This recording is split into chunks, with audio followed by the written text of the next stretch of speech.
ব্যারাকপুর মাতারাঙ্গি এলাকায় সরকারি জমিতে থাকা একাধিক গাছ কেটে ফেলার অভিযোগ পঞ্চায়েত সমিতির সদস্যের বিরুদ্ধে।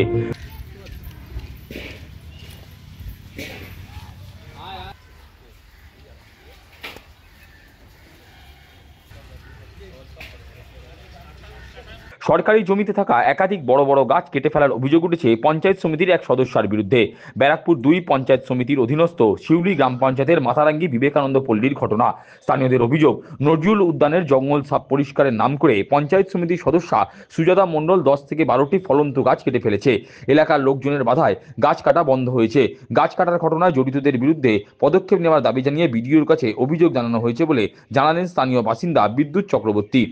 ঘটনাটা ঘটেছে, ওনারা আসলে এখানে কিছু জঙ্গল হয়েছিল, ছোটখাটো জঙ্গল, সেই জঙ্গল পরিষ্কার করার উদ্দেশ্যে এসেছিলেন আমাদের ওই ওয়ার্ডের, ওইটার কেউ না যদিও বা সহায়তা মণ্ডল এসেছিলেন। সহায়তা মণ্ডল হচ্ছে আপনার মোদিবাড়ির দেবপুকুরে, উনি সমিতির মেম্বার, শিউলি পঞ্চায়েত। তা এখানে জঙ্গল পরিষ্কার উদ্দেশ্যে আসার পরে দেখছি যে এবারে আমি এখানে ছিলাম না, তখন দেখছি সে বড় বড় গাছ কাটা হচ্ছে, মানে কিছু গাছ কেটে ফেলেন উনি। আমি বাধা দিতে আমার সঙ্গে একটু ওনার কথা কাটাকাটি হয়, কি করে এত বড় বড় গাছ কাটা হচ্ছে। উনি উত্তর কোনো আমাকে সেভাবে দিতে পারেন না।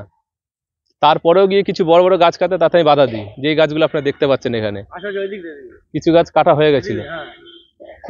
হয়ে গেছিল। তা আমি এই ব্যাপারটা নিয়ে ভিডিওকে অভিযোগ লিখিত দরখাস্ত জমা দিয়েছি আমি।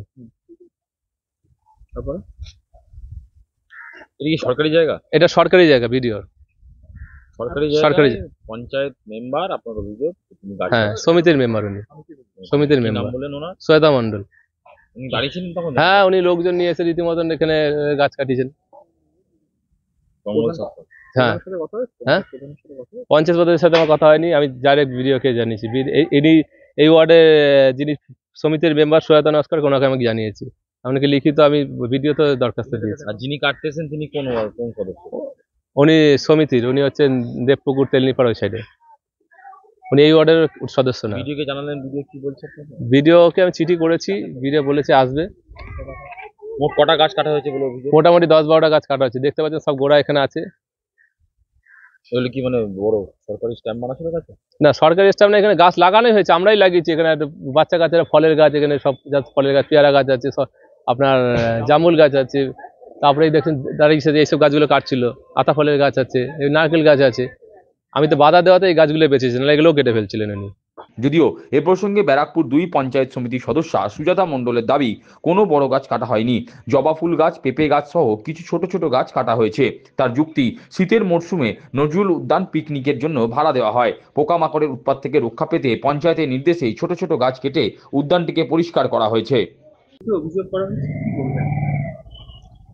গাছ ওখানে বলতে বড় গাছ ছিল না, সব ছোট গাছ ছিল। লঙ্কা চারা গাছ ছিল, আর জবা ফুল গাছ ছিল, পেঁপে গাছ ছিল, এবং দীর্ঘদিন ওরা ওই জমিটা পুরো একবার করে রেখেছে। এটা বিদ্যুৎ চক্রবর্তী। এবং ওখানে থাকাকালীন একটা কলোনি থেকে একটা মাছ পিটিশন গেছে। তখন আমাকে প্রধান অর্ডার দেয় যে সুজাতা, যেহেতু ওটা আমাদের বিজেপি ওয়ার্ড, তা বলছে ওটা এরকম করছে, অভিযোগ এসছে, দেখো তো কি ব্যাপার। আমি পরিষ্কার বলেছি তোমাদের কাঠ কুটো যেসব আছে ইট পাটকেল সরিয়ে ফেলো। তখন বলছে না, ভিডিও কত আসে যায়, কোনোদিন এসব পরিষ্কার হয়নি, যেরম আছে সেরম থাকবে। তখন এবারে গ্রাম সভার একটা হঠাৎ গেল সোমবার মিটিং ছিল, মিটিংয়ের পরে এক্সিকিউটিভ প্রধানকে নিয়ে আমি স্পটে গেছি। মানে ওখানে আরও সব মহিলারা ছিল, বলে ওরা কি 12 মাস এরম এখানে চাষ করে খাবে? তা তখন এবার আমাদের যেহেতু পিকনিক সিজন, কারণ এক্সিকিউটিভ প্রধান আমাকে বলছে তাহলে এক কাজ করুন, ভিআরপিরা যে লেবার কাজ করবে, তখন ওই যে ছোট ছোট যে লঙ্কা চারা ওই সব গাছ আছে সব তুলে পরিষ্কার আমাদের মানে ময়দান পুরো ফাঁকা করো, কেন এটা পিকনিক স্পট। এই হিসাবে সেদিন যখন কাজ হচ্ছিল তখন আমি গিয়েছিলাম, গিয়ে বলি এখানে কিছু রাখা যাবে না, বড় বড় গাছে অমনি পড়ে আছে, কিন্তু ছোট ছোট গাছগুলো কেটে আমরা নোংরা করে পুরো পরিষ্কার করে দিই। আর এবং তার আমার সাথে আরও সব ছিল, যেমন ধরো ওই আমাদের স্বপন হালদার, আরও সমস্ত সমাজসেবী যারা আছে, তারা প্রত্যেকে চাইছে, কেননা এত সাপের উৎপাত হচ্ছে। কিছুদিন আগে একটা লোককে সাপে কামড়ে মারা গেছে, এর জন্যই ওই ময়দানটা পরিষ্কার করা হচ্ছে। সরকারি প্রপার্টিটা কারা দখল করে আছে? ওখানে একটা পরিবারই, ও কাপড় মেলবে, চাষ করবে, ওর বাড়ির জিনিসপত্র ভাঙাচোরা ওই আমাদের সরকারি জায়গায় সবসময় রাখবে, এই একটা পরিবার। মানে যারা অভিযোগ হুম।